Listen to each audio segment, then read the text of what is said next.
আজকে আমি একদম নতুন ধরনের ইউনিক একটা নাস্তা বা টিফিন রেসিপি তোমাদের সাথে শেয়ার করতে চলেছি, যেটা অনেকেরই অজানা।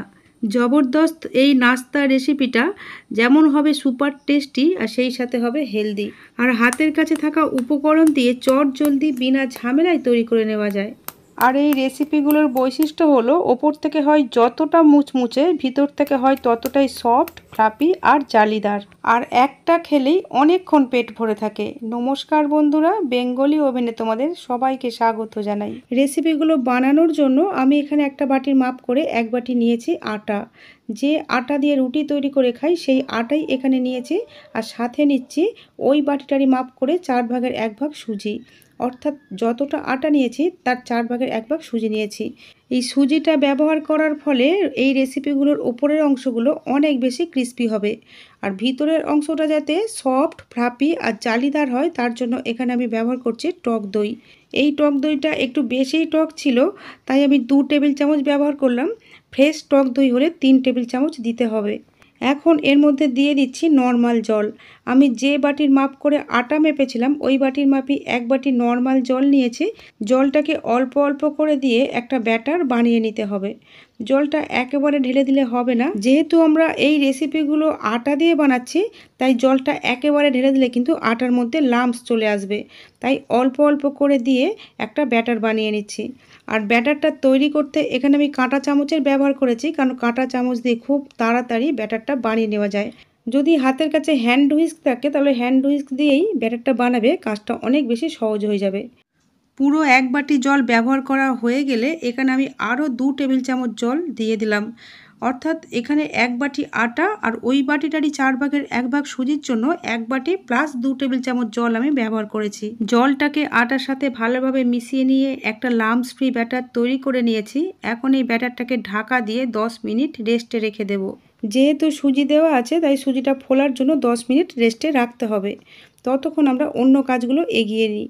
এখানে আমি 2টো ছোট সাইজের কাঁচা আলু নিয়েছি। আলুগুলোকে খোসা ছাড়িয়ে ধুয়ে নিয়েছিলাম। এখন আমরা একটা ছোট গ্রেটার দিয়ে এই আলুগুলোকে গ্রেট করে নিচ্ছি। আমরা বাড়িতে যে গ্রেটার দিয়ে আদা রসুন গ্রেট করি সেই গ্রেটার দিয়ে এই কাঁচা আলুগুলোকে গ্রেট করে নিচ্ছি। কারণ আজকে যেভাবে আমি রেসিপিগুলো বানাবো এইভাবে বানালে সময় খুব কম লাগে, তাই এই ছোট গ্রেটার দিয়ে গ্রেট করলে আলুগুলো খুব তাড়াতাড়ি সিদ্ধ হয়ে যাবে। আর এই রকম গ্রেটার আমাদের সবার বাড়িতে থাকে। আমি একটা গোটা আলু গ্রেট করে নিয়েছি আর আরেকটা আলুর অর্ধেকটা নিচ্ছি। পুরোটা নিলে বেশি হয়ে যাবে, অর্থাৎ মাঝারি সাইজের একটা কাঁচা আলু নিলেই হয়ে যাবে। এখন এই গ্রেট করা আলুগুলোকে 2-3 বার জল পাল্টে পাল্টে ধুয়ে আলুর মধ্যে যে স্টার্চ ছিল সেগুলোকে ধুয়ে ফেলে দিয়েছি। এই যে আলুগুলো এইভাবে জিরি জিরি করে গ্রেট করে নিয়েছি। এদিকে আমরা ব্যাটারটা ঢাকা দিয়ে রেখে দিয়েছিলাম, প্রায় 10 মিনিট হয়ে গেছে। এর মধ্যে সুজি আর আটা ফুলে গিয়ে ব্যাটারটা আগের থেকে বেশ কিছুটা ঘন হয়ে গেছে। এখন এই ব্যাটারের মধ্যে ধুয়ে রাখা আলুগুলোকে এইভাবে হাত দিয়ে চিপে চিপে দিয়ে দিতে হবে। পুরো গ্রেট করা আলুটাই এই ব্যাটারের মধ্যে আমি দিয়ে দিয়েছি। এখন এর মধ্যে দিয়ে দিচ্ছি কুচানো টমেটো। একটা মাঝারি সাইজের টমেটোর হাফ আমি কুচি করে নিয়েছি। আর দিয়ে দিলাম অল্প একটু কাঁচা লঙ্কা কুচানো, আর সাথে দিচ্ছি কিছুটা কুচানো পেঁয়াজ। চাইলে পেঁয়াজটা বাদ দিয়েও এই রেসিপিগুলো তৈরি করে নিতে পারবে। আর এখানে আমি হাফ ইঞ্চি মতো আদা নিয়েছি। এই আদাটাকেও এই ছোটো গ্রেটার দিয়ে গ্রেট করে এর মধ্যে দিয়ে দিলাম। আর এখানে দিয়ে দিচ্ছি স্বাদ মতো লবণ, হাফ চা চামচ গোলমরিচের গুঁড়ো, আর দিচ্ছি 1 চা চামচ ম্যাগি মশলা। খুব কম মশলা দিয়েই খুব টেস্টি একটা রেসিপি তৈরি হয়ে যাবে। আর হাফ চা চামচ গোটা জিরে দিলাম। এই গোটা জিরেটা কিন্তু আমাদের হজমে সাহায্য করবে, আর এই রেসিপিগুলোর মধ্যেও দারুণ একটা ফ্লেভার নিয়ে আসবে। এখন সমস্ত উপকরণগুলো এই আটার ব্যাটারের সাথে ভালোভাবে মিশিয়ে নিতে হবে। এই উপকরণগুলোকে মিশিয়ে নিয়ে এখন এর মধ্যে দিয়ে দিচ্ছি অল্প একটু কুচানো ধনেপাতা। আর কিছুটা কুচানো ধনেপাতা আমি রেখে দিলাম, পরে কাজে লাগবে। এই ধনেপাতাগুলোকেও ব্যাটারের সাথে ভালোভাবে মিশিয়ে নিচ্ছি। আর এই রেসিপিগুলো বানানোর জন্য আমরা কোনো ইনো বা খাবার সোডা ব্যবহার করব না, তাই ব্যাটারটাকে কাঁটা চামচ দিয়ে 1.5 থেকে 2 মিনিট একটু ফেটিয়ে নিতে হবে একই ডিরেকশানে। এইভাবে ফেটিয়ে নিলে এই ব্যাটারের মধ্যে অনেক হাওয়া ঢুকে যাবে, তার ফলে ব্যাটারটা অনেক হালকা হয়ে যাবে, আর আমাদের রেসিপিগুলো ভিতর থেকে অনেক বেশি জালিদার আর ফ্লাফি হবে। আর ব্যাটারের কনসিস্টেন্সিটা ঠিক এই রকম হবে। না বেশি ঘন না বেশি পাতলা। আমি যতটা জল ব্যবহার করেছি সেই মতো জলটা ব্যবহার করলে কিন্তু এই রকম পারফেক্ট ব্যাটার তৈরি হয়ে যাবে। আমি হাতাটা দিয়ে আরও 1 মিনিট মতো ফেটিয়ে নিয়েছি যাতে রেসিপিগুলো অনেক বেশি স্পঞ্জি আর জালিদার হয়। এখন এই টিফিন বা ব্রেকফাস্ট রেসিপিগুলো আমরা বানিয়ে নেব, তার জন্য ওভেনে একটা তড়কা প্যান বসিয়ে দিয়েছি।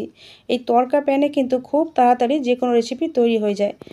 প্যানের মধ্যে 1 চামচ তেল দিয়ে তেলটা প্যানের চারপাশে খুব ভালোভাবে লাগিয়ে দিয়ে এর মধ্যে দিয়ে দিলাম কয়েক দানা কালো সর্ষে।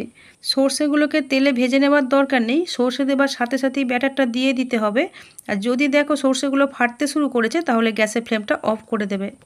ফ্লেমটা অফ করে দিয়ে ব্যাটারটা দিয়ে তারপরে ফ্লেমটা আবার অন করতে হবে, কারণ তড়কা প্যানে এই রেসিপিগুলো এত তাড়াতাড়ি হয়ে যায় যে সমস্ত কাজগুলো খুব দ্রুত করতে হবে। ব্যাটারটা দেওয়া হয়ে গেলে গ্যাসের ফ্লেমটা অন করে দিয়ে ফ্লেমটাকে লো করে দিয়েছি। প্যানের হ্যান্ডেলটা ধরে ব্যাটারটাকে একটু সমান করে দিলাম। আমি এখানে মাঝারি হাতার 1 হাতার থেকে একটু বেশি ব্যাটার দিয়েছি, তোমরা তোমাদের খুশি মতো ব্যাটারের পরিমাণটা কমিয়ে বা বাড়িয়ে নিতে পারবে। আর ফ্লেমটা কিন্তু এখন লোতেই আছে। এখানে আমি কিছুটা পনির নিয়েছি, পনিরটা এইভাবে গ্রেট করে দিয়ে দিচ্ছি। পনিরটা অপশনাল, ইচ্ছে হলে দেবে, না হলে বাদ দিতে পারো। এইভাবে গ্রেটার দিয়ে গ্রেট করেও দিতে পারো, আবার হাত দিয়ে এইভাবে ভেঙে ভেঙেও দিতে পারো। তবে এইভাবে পনিরগুলো দিয়ে দিলে রেসিপিগুলো যেমন অনেক বেশি হেলদিও হবে আর সেই সাথে খেতেও অনেক টেস্টি হবে। তাই হাতের কাছে থাকলে অবশ্যই দিও। এই পনিরের ওপর দিয়ে দিচ্ছি অল্প একটু কুচানো পেঁয়াজ। এই পেঁয়াজটা বাদ দিয়েও কিন্তু এই রেসিপিটা খেতে খুব ভালো লাগে। আমি যেহেতু ব্যাটারের মধ্যে কুচানো পেঁয়াজ দিয়েছি তাই এখানেও কিছু কুচানো পেঁয়াজ দিয়ে দিলাম। আর ওপর দিয়ে দিচ্ছি কিছুটা কুচানো ধনেপাতা। এর ওপর দিয়ে দিচ্ছি কিছুটা গোলমরিচের গুঁড়ো, আর তার ওপর দিয়ে দিচ্ছি কিছুটা চাট মশলা। যেহেতু কাজগুলো খুব দ্রুত করতে হয় তাই একটা প্লেটের মধ্যে পনিরকে গ্রেট করে বা ম্যাশ করে তার মধ্যে সমস্ত কিছু মিশিয়ে রাখলে স্টাফিংটা দিতে অনেক সুবিধা হবে। সমস্ত উপকরণগুলো দেওয়া হয়ে গেলে এই পনিরের ওপর দিয়ে আরও একটু ব্যাটার দিয়ে এই স্টাফিংটাকে কভার করে দিলাম। এখন এর ওপর দিয়ে চাপা দিয়ে ওয়েট করতে হবে 1 মিনিটের জন্য। আর ফ্লেমটা কিন্তু লোতেই রাখতে হবে। এক সাইডটা তৈরি হতে 1 মিনিটের থেকে কোনো মতেই একটু বেশি সময় লাগবে না, এর বেশি রাখলে কিন্তু নিচের অংশটা পুড়ে যাবে। এখন আমি তোমাদের 1 মিনিট পরে দেখাচ্ছি। দেখো উপরের অংশটা পুরো ড্রাই হয়ে গেছে। এখন এটাকে উল্টে দিলাম, আর ওই দিকটাও যাতে ভালোভাবে ভাজা হয় তার জন্য আরও কিছুটা তেল চারপাশ দিয়ে এভাবে ঘুরিয়ে দিয়ে দিলাম। আমি জানি সবার কাছে এই তড়কা প্যান থাকে না, যাদের কাছে এই তড়কা প্যান নেই তারা কিন্তু রুটি করার চাটুতে বা তরকারি তৈরি করার কড়াইতেও একই পদ্ধতিতে বানিয়ে নিতে পারবে।